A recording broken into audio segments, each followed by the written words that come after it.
Estamos en el libro de Mateo, Mateo capítulo 2, y vamos a continuar con lo que nos está enseñando aquí este judío que está escribiendo a judíos acerca de el judío. Y Mateo elige dos incidentes sumamente significativos y contienen un tremendo contraste en el capítulo 2. Aquí vemos dos eventos muy interesantes que vienen acerca de la reacción que tienen gentiles que vienen a adorar a Jesús y cómo judíos lo ignoran o incluso otros intentan hasta matarlo. Mientras que el delegado rey de los judíos quiere asesinarlo, vienen unos gentiles a buscarlo para poder adorar al rey. Interesantemente, ambos incidentes son proféticos para el rey mesiánico y para su reino, en lo que vamos a hablar. Así que Mateo capítulo 2, vamos a leer el pasaje. Mateo capítulo 2, versículo 1. Después de nacer Jesús en Belén de Judea, en tiempos del rey Herodes, aquí unos magos del oriente llegaron a Jerusalén diciendo: ¿Dónde está el rey de los judíos que ha nacido? Porque vimos su estrella en el oriente y hemos venido a adorarle. Cuando lo oyó el rey Herodes se turbó y toda Jerusalén con él. Entonces, reuniendo a todos los principales sacerdotes y escribas del pueblo, indagó de ellos dónde había de nacer el Cristo. Y ellos le dijeron: en Belén de Judea, porque así está escrito por el profeta: y tú, Belén, tierra de Judá, de ningún modo eres la más pequeña entre los principales de Judá, porque de ti saldrá un gobernante que pastoreará mi pueblo Israel. Entonces Herodes llamó a los magos en secreto y se les cercioró con ellos del tiempo que había aparecido la estrella. Enviándolos a Belén, dijo: id y buscad con diligencia al niño, y cuando lo encontréis, avisadme, porque yo también vaya y le adore. Y habiendo oído al rey, se fueron, y he aquí, la estrella que habían visto del oriente iba delante de ellos hasta que llegó y se detuvo sobre un lugar donde estaba el niño. Cuando vieron la estrella, se regocijaron sobremanera con alegría. Entrando en la casa, vieron al niño con su madre, María, y postrándose le adoraron, y abrieron sus tesoros, le presentaron obsequios de oro, incienso y mirra. Habiendo sido advertidos por Dios en sueños que no volvieran a Herodes, partieron para su tierra por otro camino. Después de haberse marchado ellos, un ángel del Señor se les apareció a José en sueños, diciendo: levántate y toma al niño y a su madre, y huye a Egipto, y quédate allí hasta que yo te diga, porque Herodes va a buscar al niño para matarle. Y él, levantándose, tomó de noche al niño y a la madre, y se trasladó a Egipto, y estuvo allá hasta la muerte de Herodes, para que se cumpliera lo que el Señor habló por medio del profeta, diciendo: de Egipto llamé a mi hijo. Y entonces Herodes, al verse burlado por los magos, se enfureció de gran manera y mandó a matar a todos los niños que habían en Belén y todos a sus alrededores, de 2 años para abajo, según el tiempo que habían averiguado los magos. Entonces se cumplió lo que fue dicho por medio del profeta Jeremías cuando dijo: se oyó una voz en Ramá, llanto y gran lamentación, Raquel que llora a sus hijos y que no quiso ser consolada porque ya no existe. Pero cuando murió Herodes, he aquí que un ángel del Señor se apareció en sueños a José en Egipto, diciendo: levántate, toma al niño y a su madre, y vete a la tierra de Israel, porque los que atentaban contra la vida del niño han muerto. Y él, levantándose, tomó al niño y a su madre, y vino a la tierra de Israel.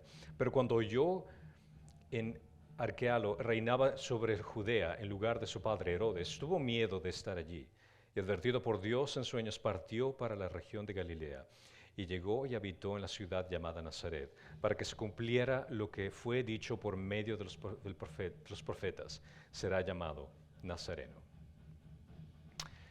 Vamos a analizar parte por parte este gran pasaje que habla acerca de estos dos eventos muy interesantes que ocurren aquí. En primer lugar, vemos acerca de que Mateo habla de después de nacer Jesús en Belén de Judea. Belén tiene un significado muy interesante en las Escrituras. Belén es un lugar bastante pequeño, es un pueblito que realmente no tenía mucha significancia. La palabra Belén significa casa de pan, la cual sería relacionado como con un granero. Belén, el lugar cerca del cual Jacob enterró a Raquel, esto lo leemos en Génesis 35:19, donde Ruth conoció a Boaz, donde fue preeminente la ciudad donde nació y se creó David.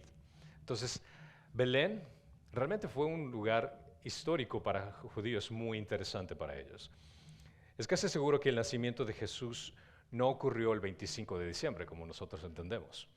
Esta fecha se unió en la celebración de la Navidad más tarde porque coincidió con una fiesta romana conocida como Saturnalia. Cuando los cristianos tenían tiempo libre de orar, comenzaron a hacer este evento como el evento para recordar el nacimiento de Jesús. Quizás Jesús nació en la primavera, cuando los pastores habían estado cuidando de sus rebaños durante la noche, cuando tuvieron esa aparición de los ángeles. Entonces, por entender, esa sería una referencia, que primavera hubiera sido el momento adecuado para que los pastores estén fuera en ese momento. Entonces, no sabemos la fecha exacta en la cual nació Jesús, pero entendemos que Jesús nació antes del año cuarto, antes de Cristo, 4 AC. Normalmente se supone que Jesús nació, cuando ustedes ven esas palabras antes de Cristo, después de Cristo en las fechas, usualmente pensaríamos, bueno, Jesús nació en el año 0 o en el año 1, pero las fechas se fueron asignadas después, muchos años después, y fueron errores cálculos que después al analizarlo, que intencionalmente la idea era poner el año 0 por el momento que nació Jesús, pero hubo como unos 7 o 8 años más o menos de diferencia, que hubo un error ahí. Entonces, técnicamente, Jesús nació en el año 4 antes de él mismo. Bueno, continúo hablando aquí en tiempos de Herodes. Herodes, este es un personaje que tenemos que entender quién es. ¿Quién fue Herodes? El nombre Herodes aparece durante todo el Nuevo Testamento, y si es que lo lees, vas a encontrarlo desde Mateo 2 hasta Hechos capítulo 26. Un lector que apenas lea la Biblia va a pensar, wow, este Herodes realmente tenía muchos años de vida. Tenía una gran longevidad tremenda para gobernar por tantos años. Sin embargo, Herodes es el apellido de una dinastía que gobernaba en Palestina. No era solo una persona. Así que cuando leas Herodes durante el Nuevo Testamento, incluso Hechos, te vas a topar que eran diferentes personas. Hay 4 Herodes diferentes en el Nuevo Testamento, para que tengas una idea. Herodes el Grande, que es el que se menciona en este pasaje, era un ser sumamente despiadado y sumamente astuto. Reinó sobre Palestina desde el año 37 a.C. hasta el año 4 a.C. Después de una larga y terrible enfermedad, él murió. Amaba la opulencia y los grandes proyectos de construcción. Le fascinaba construir. Era muy ostentoso en la forma en cómo construiría. Muchas de las ruinas magníficas que se pueden ver en Israel moderno se remontan a los días de Herodes el Grande. Si es que tú fueras a Israel y conoces ciertos lugares ahí, vas a darte cuenta que esos lugares que aguantaron fueron creados por Herodes el Grande. Sus proyectos más famosos fue, uno, la reconstrucción del templo. Solo para que tengan una idea qué tan ostentoso era Herodes. El templo de Salomón era como lo puedes ver en el lado derecho. Ese era el tamaño normal del templo que se construyó, que se lee en el Antiguo Testamento. El templo de Herodes era gigantesco, era impresionante. Realmente se tomaron décadas para poder construir este templo. Otro lugar que también es fabuloso, que recuerdo cuando fui a Israel con mi esposa, fuimos a este lugar que se llama Masada. Construyó Herodes prácticamente una ciudad y un palacio al tope de una montaña. Lo interesante del caso es que para subir a la montaña tienes que ir por unos caminos sumamente difíciles. Y tiene un sistema tanto de agua en el lugar, y el palacio, me imagino el lugar como era originalmente, era fabuloso, fabuloso. Y él construyó este lugar como un centro si fuera un escape, si fuera persecución. Incluso hay una película muy antigua acerca de Masada. Cuando los romanos fueron a atacar a Israel, Herodes escapó para este lugar, uno de los Herodes escapó para este lugar para refugiarse, y esa era la idea principal. Con ciertos judíos que estuvieron en este sitio, la idea que tenían los romanos era ir y rodear el lugar, pensando que no van a poder salir para tener comida y cosas por el estilo, van a buscar agua y van a morir y van a desesperarse para salir. Pero Herodes era tan inteligente que construyó todo un sistema ahí adentro que tenía sistema de filtrado de agua para cosechar todo esto. Así que los romanos pasaron años sin poder entrar a este lugar, al punto que tuvieron que construir una rampa. Imagínense lo que estoy hablando. Esa es una montaña gigantesca. Construir una rampa tomó muchísimo tiempo para poder alcanzar la altitud, porque si trataban de escalar por los lados, la forma en cómo Masada está construida era muy fácil solo para atacarlos lanzándole piedras y nadie podía subir arriba. Esa es una de las grandes cosas que Herodes había construido. Si es que alguna vez tenemos la oportunidad de ir para Israel, este es uno de los lugares donde tienes que visitar. Herodes no era el rey legítimo de la línea de David, porque era considerado rey de los judíos en este entonces en sentido gubernamental. De hecho, él ni siquiera era judío de pura sangre, ni tampoco cumplía con la ley judía. Él descendía de Esaú y por lo tanto era un edomita. De hecho, provocó que la mayoría de los judíos lo odiaran por el hecho de que ni siquiera era un judío puro. Y era como una mitad de judío, por ponerlo así. Un samaritano, por ponerlo de esa forma también. Herodes era un hombre cruel y astuto, que era diplomático y trataba con romanos y judíos de la misma forma. Él realmente era un político impresionante. No permitía que nadie, ni su propia familia, interfiriera en su gobierno o impidiera la satisfacción de sus malos deseos. Se casó al menos 9 veces para satisfacer sus deseos y fortalecer sus lazos políticos. Y fue un asesino despiadado. Cuando hablas de Herodes, siempre tienes que forjarte esta idea de que era un tipo que era sumamente inteligente, sumamente capaz de lograr diferentes tipos de proyectos, pero al mismo tiempo que era ambicioso, era sumamente inseguro.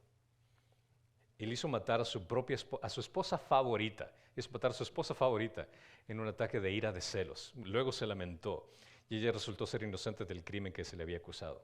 Mató a sus 2 hijos, a sus 2 hermanos que sospechaba que habían traicionado, que lo iban a traicionar. Hizo quemar vivos a los hombres religiosos que habían manipulado un águila dorada que él había construido. Hizo ahogar a la hermana de su esposa, Aristóbulo, el sumo sacerdote, en la piscina de su palacio. Dio muerte a 46 miembros del Sanedrín y mató a su suegra. No, eso no lo hace que esté bien, así que ni siquiera a ese punto, sin hacer a ese nivel. O sea, el tipo realmente era un desquiciado. Era sumamente inseguro y no quería que nadie tome su lugar. El emperador Augusto dijo que era mejor ser la cerda de Herodes o un cerdo de Herodes que uno de sus hijos.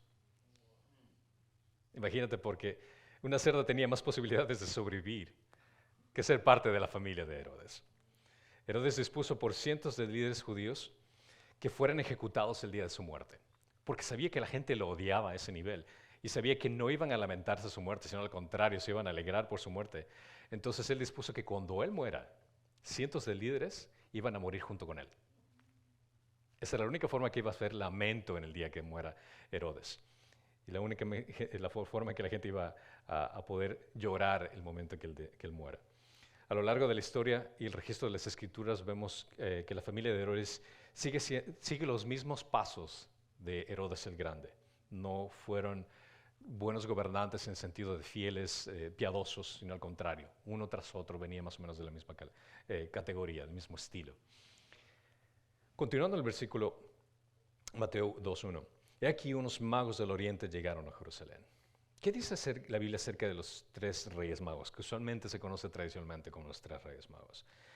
La identidad de los magos puede respaldar la confiabilidad esencial de la narración. Cuando Mateo utiliza el hecho de incluir a gentiles, que los denomina como que si fueran magos en esta categoría, dado que la adivinación y la astrología era prohibida para los judíos. Esto lo leemos en Deuteronomio 18, 9 al 13, en Isaías 47, 13, Deuteronomio 4, 19. Toda esta práctica era prohibida. Y Mateo, siendo judío, escribiendo a judíos, probablemente no habría inventado una historia donde tendría que incluir a judíos que tenían este tipo de prácticas dentro de la narración acerca de quién es el Mesías y qué es lo que iba a hacer. Esto da más autenticidad a las escrituras, porque si es que alguien quisiera escribir la Biblia a una conveniencia, crearse una historia, obviamente va a eliminarse esos detalles vergonzosos. Pero al contrario, Mateo narra tal y como es acerca de lo que había ocurrido. La palabra traducida como sabios es magi, se refiere como un grupo de eruditos que estudiaban las estrellas.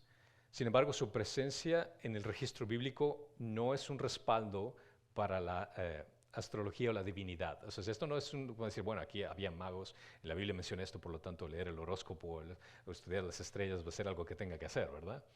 No, no es así. Solo está describiendo lo que ocurrió. Esto no es un respaldo para que digas que esto es aprobado. Tengan en cuenta que los hombres, estos eran gentiles, y estos hombres también eran ricos y eran eruditos, eran científicos por derecho propio. Ellos viajaron como 800 a 900 millas para llegar a este lugar. Y consideran que en ese tiempo el viajar en esas circunstancias no era fácil. No había carreteras como conocemos hoy en la actualidad. Ese viaje era sumamente pesado. Estos no eran creyentes, sino zoroastriacos de Persia, cuyo conocimiento de las escrituras hebreas se remota a la época de Daniel. Ahora, si ustedes recuerdan la historia en el Antiguo Testamento, Daniel, cuando el pueblo de Israel fue exiliado, fue llevado a Babilonia. En Babilonia comenzaron, en este lugar de Persia, después que fue dominado por Persia, estaba Daniel y fue llevado a los mejores de Israel y fueron instruidos acerca de todo este tipo de conocimientos que ellos aprendieron. Por ende, esa es la razón por la cual estos forasteros tan lejos tienen un conocimiento acerca de lo que está ocurriendo en Israel, porque vieron descendientes de Daniel conociendo las escrituras acerca del Mesías que iban a ser en Israel. Caso contrario, no tendría ninguna lógica. ¿Cuál es la conexión de que estos reyes, estos magos, vengan de tan lugar tan lejano? Incluso en Daniel se incluye una profecía que da un cronograma del nacimiento del Mesías. En Daniel, capítulo 9, del 24 al 27, habla acerca de las 70 semanas que ha sido decretada sobre el pueblo donde iba a ser la ciudad santa para la llegada del Mesías.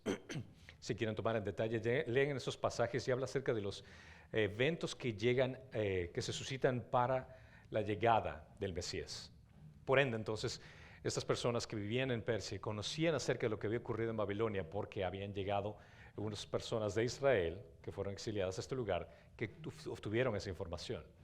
Entonces, esto fue lo que corroboró para que vengan específicamente a buscar a ese Mesías que había sido profetizado. Al fines del siglo VI, los sabios fueron nombrados. ¿Saben cuáles son los nombres? Muchos de nosotros conocemos.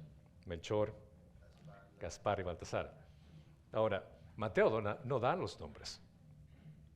Pero como la Biblia no lo dice, no tenemos la forma de saber cuáles eran sus nombres ni cuántos eran.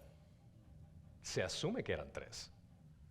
¿Por qué? Porque se dan oro, incienso y mirra. Pero pudieron haber sido una delegación. Entonces, solo basándonos bíblicamente, no sabemos cuáles eran sus nombres y no sabemos cuántos eran. Los magos leyeron y creyeron la palabra de Dios que ellos habían conocido en su lugar, buscaron a Jesús, reconocieron el valor de Cristo y se humillaron para adorar a Jesús. Obedecieron a Dios antes que a los hombres. Ellos eran verdaderamente sabios, verdaderamente sabios. Me gusta la terminología en inglés de wise man, el hombre sabio, y al entender este concepto realmente eran sabios, al entender el valor a quienes iban a visitar. Descendiendo de donde está el rey, versículo 2, descendiendo donde está el rey de los judíos que ha nacido, porque vimos una estrella en el oriente y hemos venido a adorarle. Cuando habla acerca de esta estrella de Belén, la palabra traducida en griega como estrella en el texto es la palabra aster. Es la palabra normal que se utiliza para referirse a una estrella o un cuerpo celeste. Esta palabra griega se utiliza 24 veces en el Nuevo Testamento y la mayoría de las veces se refiere a un cuerpo celeste. Puede usarse también esta palabra para describir, a denotar ángeles, como lo puedes leer en el libro de Apocalipsis, capítulo 12:4, donde Aster parece referirse a los ángeles caídos que siguieron la rebelión de Satanás. Las reglas básicas de interpretación para entender, en este caso, se está hablando de un ángel o se está hablando de una estrella, es establecer qué es lo que está hablando el contexto, a menos que haya evidencia convincente que sugiera lo contrario.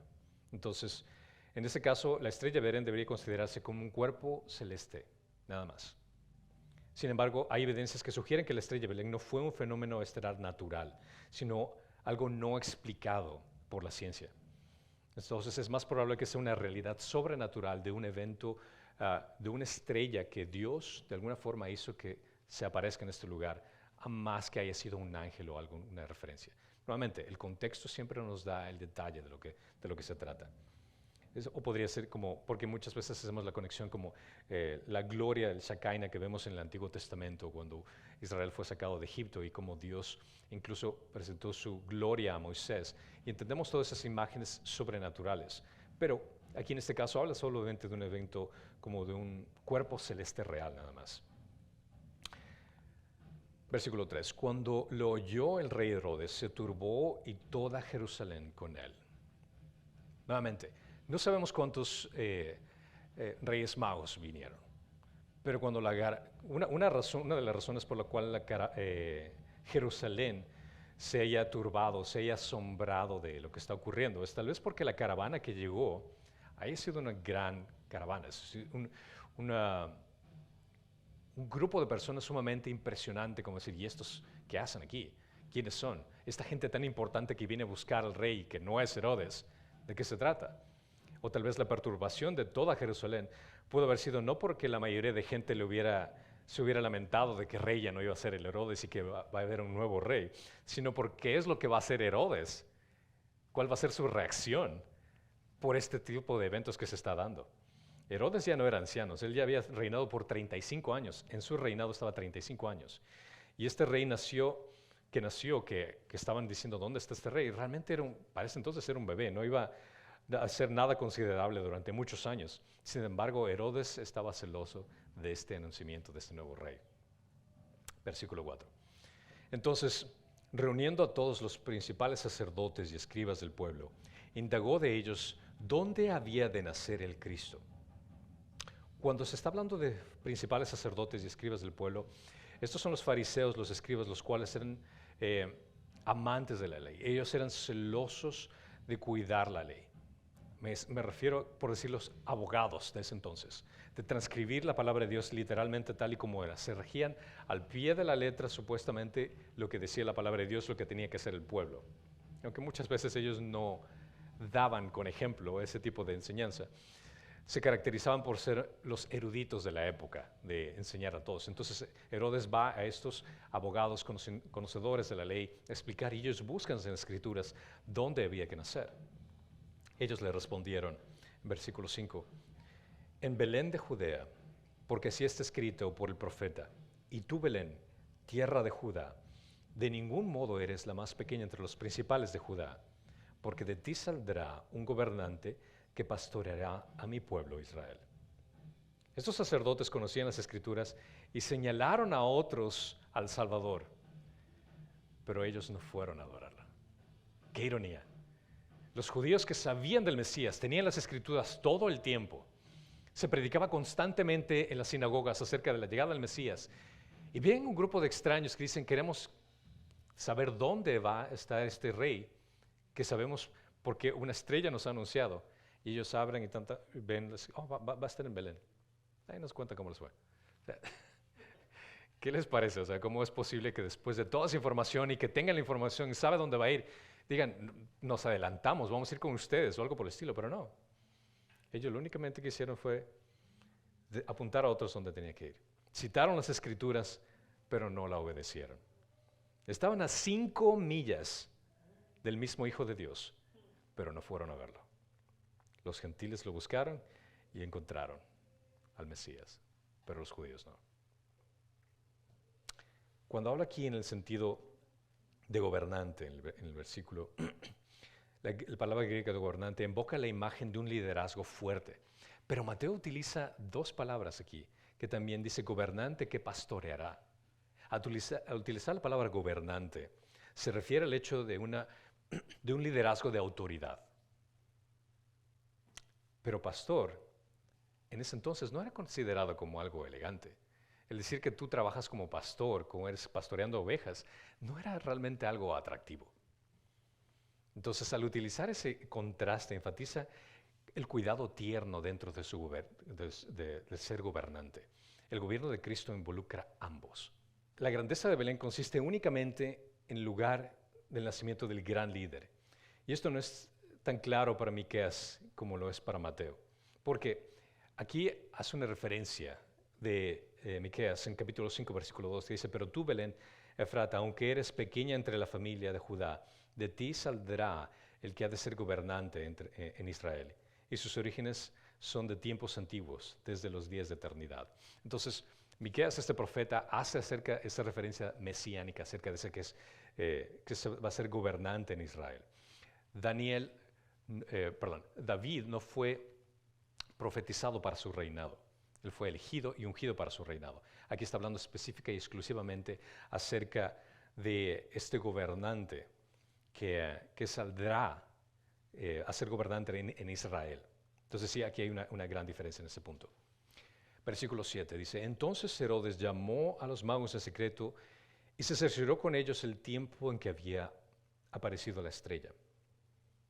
Es casi seguro que Mateo use el lenguaje que alude a Números 24, 17, donde dice, lo veo pero no ahora, lo contemplo pero no está cerca. Una estrella saldrá de Jacob, un cetro se levantará de Israel, que aplastará la frente de Moab y derrumbará a todos los hijos de Sed. Es una conexión muy interesante que ocurre acerca de esta estrella en referencia de la estrella que apunta al Mesías. Este oráculo pronunciado por Balaam, que se encuentra en Números 23, 7, en las montañas orientales, fue ampliamente considerado como mesiánico. ¿Recuerdan este falso profeta que le habían llamado para maldecir al pueblo de Israel? Y de pronto Dios, por alguna otra razón, se comunica con este falso profeta y le dice, no quiero que los maldigas, quiero que los bendigas. Y menciona este sentido acerca de bendecirlos de la estrella que saldrá de Jacob. Y esta estrella es en conexión exclusivamente con Mateo, que hace referencia en este lugar, la estrella de Belén, la estrella de David, que menciona acerca de esta referencia mesiánica. Entonces, nuevamente, si ven cómo Mateo, siendo judío, hace esa conexión del Antiguo Testamento, diciendo, mira, todas esas sombras de lo que apuntan a la substancia que se está presentando en Jesucristo. Versículo 8. Y enviándoles a Belén dijo, id a buscar con diligencia al niño y cuando lo encontréis avisadme para que yo también vaya y le adore. Ahora, ¿ustedes creen que Herodes tenía una intención de adorar al Mesías? Conociendo toda la historia acerca de quién era Herodes, lo único que él quería hacer es acercarse, este es el rey, por favor, decapítalo inmediatamente. Él lo único que estaba viendo era un contrincante al reino que él tenía. Triste vimos en el mundo a la gente con buenas intenciones, pero con un interés de por medio. Él podría engañar a la gente, pero realmente su corazón estaba en otro lugar. Y esto es algo que incluso nos enseña a nosotros también, a ser precavidos en ese sentido, porque podemos encontrarnos con mucha gente que tenga buenas intenciones, pero tal vez algo en su corazón sea totalmente diferente. Versículo 9.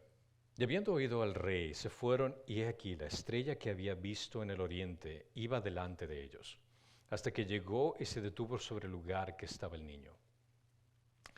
Belén, como mencioné anteriormente, está a unas 5 millas al sur de Jerusalén.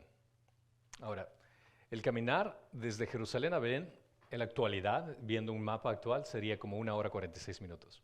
Está así de cerca. Recuerdo cuando fuimos para allá, estamos en Jerusalén y dice, vamos a ir a Belén, vamos a conocer Belén. Subimos al bus, todos emocionados, tranquilos, hey, va a ser increíble, ya llegamos. ¿Qué? Wow, eso fue rápido. Realmente es así de rápido. Cuando uno llega a Israel, hace cuenta que las escrituras toman color. Tienes así como que, wow, no pensé que era así de esta forma, en este sentido. Y es sumamente cerca. De Jerusalén a Belén es sumamente cerca, en distancia. Y esto fue el recorrido que hicieron nuevamente. O sea, llegaron para allá y reitero el mismo punto. Los que estaban en Jerusalén sabían que había venido esta caravana de reyes a conocer al Mesías. Y aún así ni siquiera se fueron a hacer el viaje para saber de qué se trataba. No les interesó, no estaban enfocados. Tenían ceguera espiritual o realmente su enfoque no era en confiar en lo que decían las Escrituras. Versículo 9. 10. Y cuando vieron la estrella se regocijaron sobremanera con gran alegría. La felicidad que menciona en el contexto de esta palabra dice que la felicidad se apoderó de ellos. La felicidad les llegó. Otra forma de ser sería, su felicidad era demasiado grande para medirla. Solo considera este sentido, porque muchas veces igual, cuando no entendemos ciertas cosas que se habla alrededor, conocer el contexto, viajaste, en primer lugar, Estás viviendo en un país extraño, en un país gentil, en Persia, donde están conociendo varias informaciones acerca de diferentes dioses, de diferentes religiones, y de pronto conoces la historia de este Mesías, el Dios que va a nacer, que va a venir. Y tienes esa anticipación de tantos años que se ha profetizado acerca de ese Mesías. Y dices, si es que esto es real, vamos a conocerlo. Y de pronto una señal viene de una estrella. Y haces conexión acerca de esas dos cosas. Y este grupo de reyes magos dice, vamos a buscar a este rey. Y esa anticipación de que, ok, vamos y armamos maletas, llevamos toda esta caravana y viajamos por 800 millas, 900 millas a este lugar. ¿Dónde está el rey? Ah, está para acá, perfecto, vamos para allá. Y llegan y ven la estrella sobre esa casa. Y al ver al Dios Todopoderoso encarnado, solo imagínate todo ese contexto, el hecho de la felicidad que les llenó. Solo me da escalofríos en el hecho de pensar y ser uno de ellos y ver que el Dios Todopoderoso, el Creador, está envuelto en un cuerpo tan débil, tan inocente. Y vieron que la profecía se hizo. Te da un sentido mucho más profundo que realmente la alegría los embargó. Era mucho más allá de lo que ellos podían entender. Después continúa, y entran a la casa y vieron al niño con su madre María. La palabra que menciona aquí, casa, realmente cuando lees esta parte, viene a como romper toda esa ilusión que alguna vez has tenido cuando armaste un pesebre. En el hecho de que muchas veces nosotros, por ejemplo en Ecuador, tenemos esa tradición de armar pesebres y a veces son unos pesebres que, wow, o sea, realmente se pasan, así que ponen de todas las imágenes, animalitos y todo, se dedican tiempo en hacerlo. Todos los aditamentos que puedas en poder decorar, realmente es toda una obra de arte que lo ponen en cada casa, y en cada casa lo hacen. Y cuando había leído esto, siempre tomo esta ilustración y digo, porque ponen, obviamente los Reyes Magos están ahí, y son 3. Y usualmente lo que hago es, mira, si quieres ser bíblico, lo que vas a hacer es esto. Si aquí está el nacimiento, voy a tomar los Reyes Magos, los voy a poner acá. Porque así es bíblicamente lo que ocurriría. Ellos todavía ni siquiera habían llegado al nacimiento. Llegaron a una casa. Así que la tradición del pesebre que reúne a los Reyes Magos con los pastores no es fiel a la Escritura, ya que los Reyes Magos llegaron mucho más tarde. Es evidente que fueron meses, si no años, después de que nació Jesús y como ellos después llegaron a estar en una casa. Y dice aquí, en versículo 11, continúa, dice, y postrándose le adoraron. La palabra adoraron, que es, a ver si me acuerdo en mi griego, proskunesi, que dice, se postraron ante él de manera horizontal. Eso es lo que significa esa palabra, o sea, que realmente se pusieron al suelo, a ese nivel, de lo más profunda reverencia, como corresponde a los humildes súbditos de una gran monarquía oriental, para humillarse ante el Dios. ¿Te imaginas incluso para José y María, el entender, ok, si Dios nos está pidiendo que haga esto, o sea, ellos también están aprendiendo qué está ocurriendo aquí, o sea, que se trata de mí, y de pronto ves que un grupo de pastores que llegan cuando fueron anunciados y quieren conocer, oh, wow, ¿cómo llegaron? Bienvenidos, sí, aquí está. Y de pronto 2 años más tarde llega esta caravana con reyes, y de pronto ves a estas personas, José y María súper humildes, y de pronto ves a estas personas tal vez vestidas sumamente elegantes, ostentosas, y se postran en el suelo enfrente de Jesús. Es impresionante, es realmente impresionante, esa reverencia con que se exalta aquí. Nuevamente, o sea, te pone esa emoción en entender de que Mateo dedicó el tiempo para describir cada detalle acerca de quién era Jesús y lo que involucraba en esto. Versículo 11 menciona, y abriendo sus tesoros le presentaron obsequios de oro, incienso y mirra. El oro se obtuvo en Siria, tal vez, o en Sidón, y se pueden también obtener en Egipto. Y cada uno de estos objetos tiene un simbolismo, tal vez. El simbolismo del oro es que podría representar su deidad o pureza. El hecho de dar oro a alguien que se merece la realeza, la divinidad. El incienso era una resina de goma blanca aromática que crece en los árboles, que se encuentra al este del África y en Arabia. Esto era usado con fines medicinales o como culto. El simbolismo de esto es la fragancia de su vida en oración. Recuerda que el incienso se utilizaba como una especie de adoración, como una oración, por decirlo así, como una pleitesía que se da a una deidad, una santidad. Entonces el oro reconoce acerca de la realeza, el incienso acerca de la deidad, la santidad, y la mirra, que es una resina aromática de un arbusto espinoso de Arabia y Oriente Medio, está usado para embalsamar cuando una persona muere.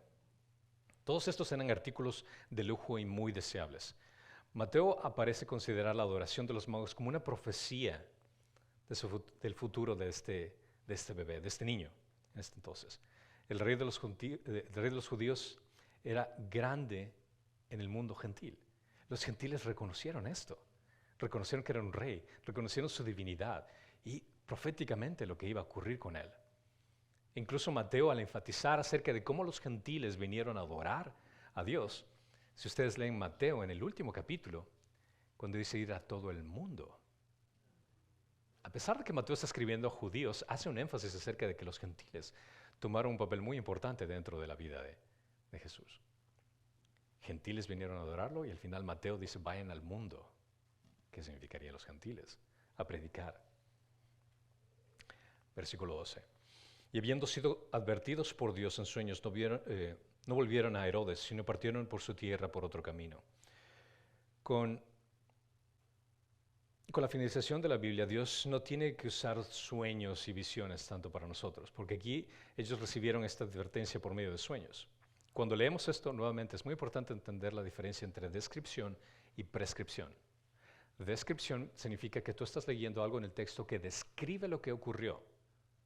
Prescripción significa que algo que el texto te dice que tienes que hacer o cómo tienes que practicar. Aquí el texto está describiendo que ellos recibieron información por medio del sueño. Eso no significa que nosotros tenemos que enfocarnos en sueños, en visiones.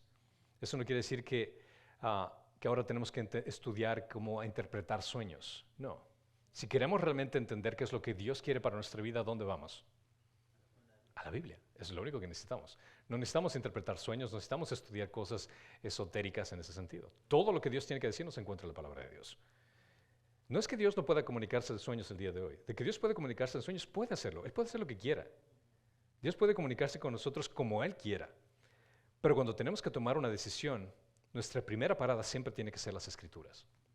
Solo la palabra de Dios. Aquí Pablo está haciendo una referencia acerca de que estos gentiles vinieron a adorar a Dios. Y el Mesías fue adorado por gentiles, ignorado por judíos y atentado por un rey. Este es el mensaje principal que Mateo pone aquí en el capítulo 2. El Mesías fue adorado por gentiles, ignorado por judíos y atentado por un rey. Al ver esto, esta advertencia que Dios le da en sueños, José y María, dice en versículo 13, hicieron esto. Después de haberse marchado ellos, un ángel del Señor se les apareció a José en sueños diciendo, levantad, toma al niño y a su madre y huye a Egipto, y quédate allí hasta que yo te diga, porque Herodes va a buscar al niño para matarle. Dios le advirtió a José que tomara al niño y a María y huyera a Egipto. Egipto sería relativamente lo más cercano que ellos podrían escapar. Había muchos judíos en ese lugar y tenían como una comunidad donde poder conectarse. Versículo 14 dice, y él levantándose tomó de noche al niño y su madre y se trasladó a Egipto. No podemos pensar que le dijeron a nadie dónde iban a ir. Dudo mucho que José le dijo, hey, tengo que irme, sabes que tuve una visión a la gente. No, o sea, se levantó y nos vamos. No fuera que si es que comentando con el vecino, decir, sabes que nos vamos a ir, algo malo va a pasar, este vecino le va a contar a alguien más. O sea, fue la decisión, voy a obedecer a Dios. Dijo que me levante y que me vaya. Nunca digo, levántame, comer. No, levántate y vete. No fuera que Herodes descubriera y los alcanzara, porque seguramente no podrían viajar rápidamente. Eran solo una pareja muy humilde que tal vez utilizando un burro para caminar. José partió de inmediato y esa misma noche caminaron como 75 millas hasta la frontera. Recuerden, ese tiempo no había carreteras, era difícil la transportación. Versículo 15, y estuvo allí hasta la muerte de Herodes para que se cumpliera lo que el Señor habló por medio del profeta, diciendo, de Egipto llamé a mi hijo. Esa es la primera vez que Mateo habla de Jesús como hijo, con referencia de Dios. que Jesús es el Hijo de Dios, es un concepto muy importante para Mateo, que lo escribe y lo enfatiza una y otra vez. Y es interesante cómo aparece tan temprano en esta parte del texto. Esta es una profecía por cumplir que se encuentra en Oseas. Bueno, aquí es la diferencia, para que tengan una idea más o menos del caminata que tuvieron que hacer desde Belén hasta Egipto. Y después el regreso que tuvieron que hacer a Nazaret, que habla más adelante. En Oseas capítulo 11:1 menciona cuando Israel era niño, yo lo amé, y Egipto llamé a mi hijo. Este es el punto que quería hacer una conexión muy importante. Si bien la declaración de Oseas fue haciendo una referencia histórica de la liberación de Israel, Mateo la relaciona más plenamente con el llamado del hijo del Mesías de Egipto.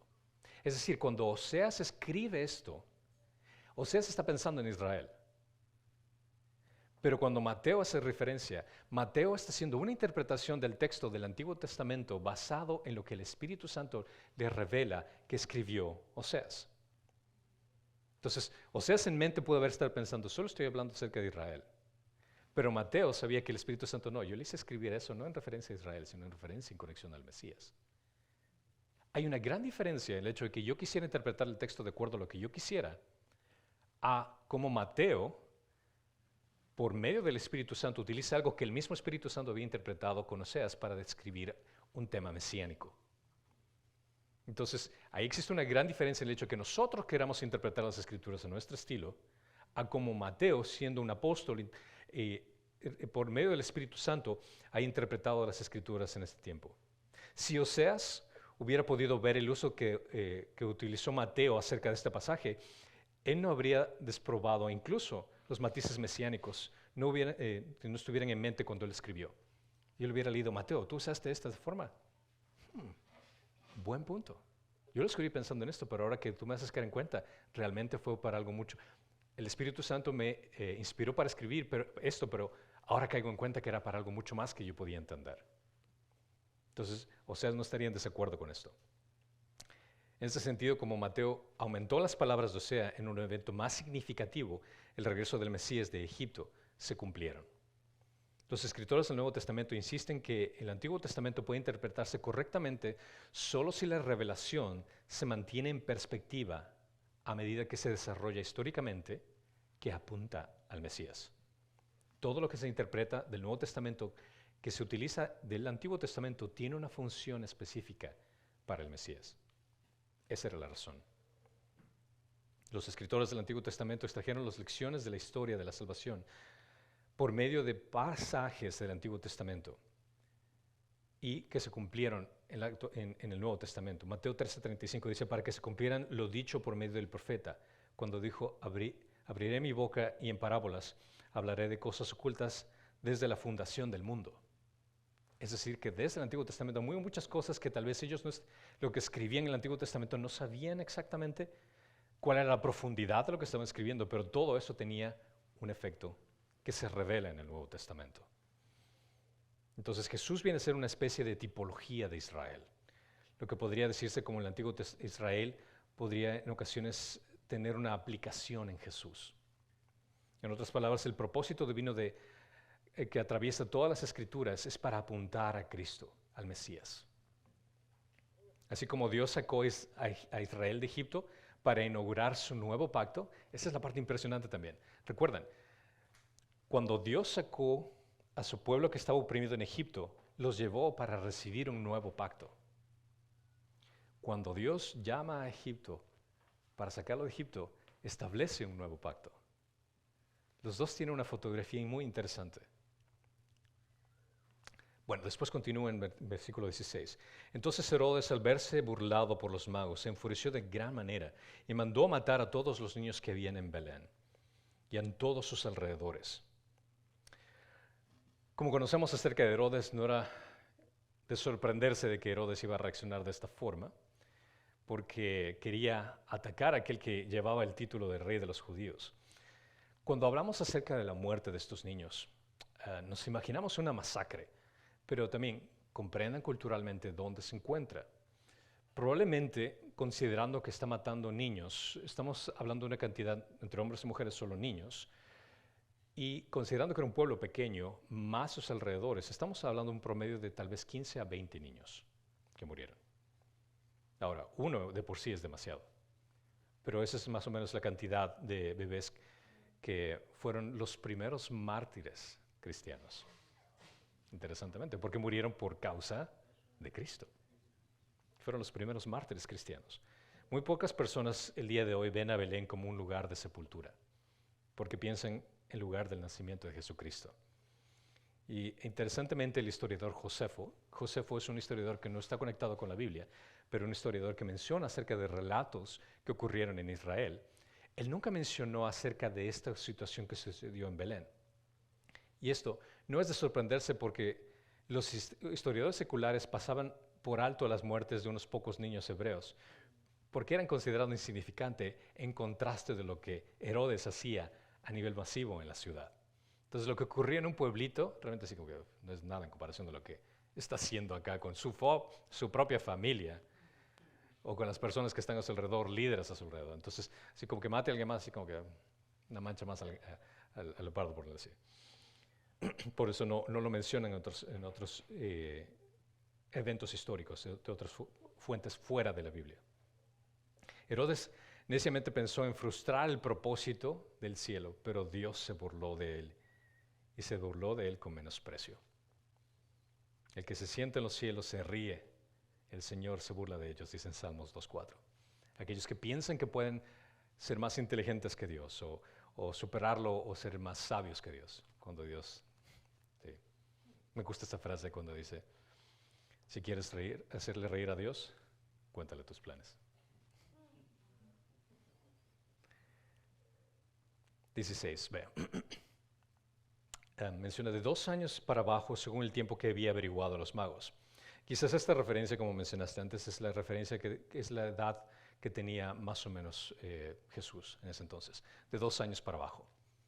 Caso contrario, hubiera solo dedicado de 1 año para abajo, tal vez solo recién nacidos. Pero entonces a ese rango te da una idea que Jesús ya no estaba en el pesebre y ya no era un bebé. Versículo 17 al 18. Entonces se cumplió lo que había dicho por medio del profeta Jeremías cuando dijo, se oyó una voz en Ramá, llanto de una gran lamentación, Raquel que llora a sus hijos y que no quiso ser consolada porque ya no existen. Aquí Mateo hace una referencia de Jeremías 31:5. Jeremías 31:5 habla acerca de Ramá, ese lamento que lloraban por sus hijos y rehusaba ser consolada. Las madres de Israel, representadas como Raquel, lloraban por sus hijos que fueron llevados al exilio.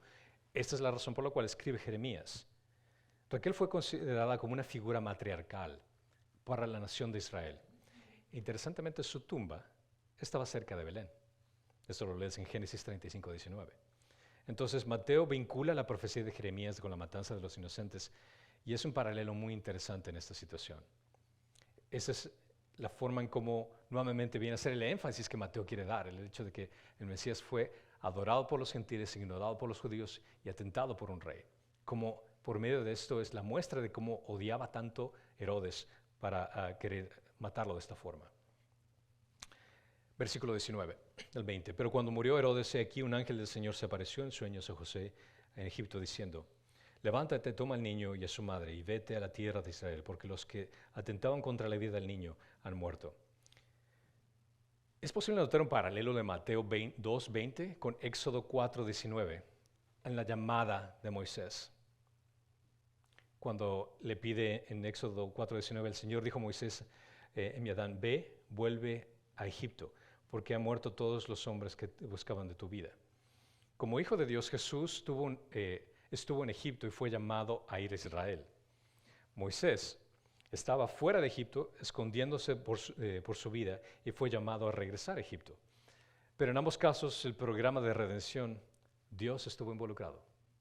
Dios sabía exactamente lo que tenía para cada uno de ellos. Entonces, nuevamente, aquí Mateo hace una referencia no solo al pueblo de Israel, sino también a Moisés. Hace un contraste de Jesús con Israel, contraste de Jesús con Moisés, para que vean qué tan profundo era el simbolismo de las Escrituras en el Antiguo Testamento que se aplicaban en el Nuevo Testamento.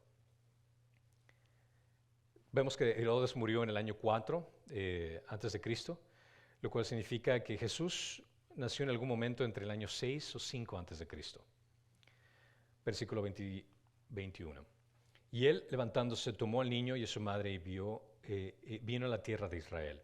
Mateo señala de cada detalle de la vida de Jesús fue predicho por las Escrituras. Cada detalle era algo que no era de sorprenderse. 22.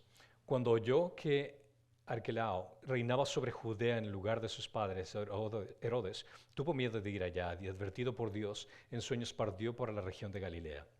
Arquelao era uno de los hijos de Herodes y Herodes le había legado el título de rey. Sin embargo, los judíos descubrieron que a pesar de sus promesas de bondad, este supuesto rey que iba a ser mejor que Herodes, resultó igual de ser malvado como su padre. Versículo 23. Y llegó y habitó en la ciudad llamada Nazaret para que se cumpliera lo que fue dicho por medio de los profetas. Será llamado Nazareno. El viaje de regreso fue bastante arduo también, porque no solo fueron a Belén, sino fueron más arriba, fueron más lejos de regreso de Egipto. Nazareno es un pueblo oscuro de 70 millas al norte de Jerusalén. Era un lugar de mala reputación y no se menciona en ninguna parte del Antiguo Testamento. Es importante notar que Mateo no se refirió a un solo profeta en Mateo 2:23, sino que dice para que se cumpliera lo que se habían dicho los profetas, en plural. Pero si es que buscas en el Antiguo Testamento alguna referencia de esto, lo que está mencionando, no lo vas a encontrar. Pero quizás Mateo, guiado por el Espíritu Santo, vio una conexión espiritual en el nombre de Nazareno y la palabra hebrea netzer, que significa una rama o retoño. Varios profetas aplican este título a Jesús, de una rama o retoño. Entonces es muy posible que haya utilizado esa referencia de lo que significa Nazaret. Nuestro Señor creció en Nazaret y fue identificado con esa ciudad. De hecho, sus enemigos pensaron que él había nacido allí, porque decían que venía de Galilea. ¿Quién ha oído hablar acerca de un rey que hubiera nacido en un pueblo desconocido, humilde? ¿Quién habría escuchado acerca de un rey que después creció en una ciudad despreciada para ser llamado un nazareno? Y ese término una forma de desprecio. El Mesías vendría a su pueblo de una forma en que no iba a ser atractivo. No iba a ser un rey que iba a nacer en un palacio. Incluso Jesús en su aspecto físico tampoco era, como decirlo, atractivo. En Isaías 53, del 2 al 3 menciona, creció delante de él como un renuevo tierno, como raíz de tierra seca. No tiene aspecto hermoso ni majestad para que le miremos, ni apariencia para que le deseemos. Así que todas las imágenes que tienes acerca de Jesús, de ese rubio con ojos azules que usualmente lo dibujan, o sea, nada que ver, absolutamente nada que ver. Incluso las imágenes que sean castaño, lo que sea, nada que ver. Si tuviéramos una máquina del tiempo para regresar al momento donde está Jesús con sus apóstoles, te quedarías, voy a buscar a Jesús. ¿Cuál es? Y de pronto si te fijas, Él es Jesús. No, yo pensaría el de acá está más simpático, o el de acá está más robusto, o el de acá tiene más presencia, o el de acá tiene mejor voz, pero Él es Jesús, a ese nivel. Nació de una forma humilde. Creció en una ciudad donde era considerado despreciable. Fue rechazado. Y ese fue el plan que Dios utilizó. Todas esas situaciones y circunstancias que no entendemos por qué, pero era para honor y gloria de Dios. Para que en medio de toda su humildad sea exaltado. Así proporcionó el título de aprobio a los judíos en cumplimiento de todo el aprobio que Dios había profetizado para el Mesías a través de los profetas. El Mesías fue adorado por gentiles, ignorado por judíos y atentado por un rey. Y eso es lo impresionante acerca de este Dios que amamos y adoramos. Que no es alguien que está arriba en el sentido que nunca podemos alcanzar, que nunca podemos imitar, sino que vino de la forma más humilde para identificarse con nosotros. E incluso esa posición de humildad nos pone en un contraste de que cuando nosotros queremos exaltarnos, queremos ser la última Coca-Cola del desierto, queremos que nuestro nombre sea reconocido, y al tener esa actitud, realmente no estamos siendo como Cristo. No estamos imitándolo a Él. Y ese es el ejemplo que nos dio Dios al venir a este mundo de la forma tan humilde. Amén.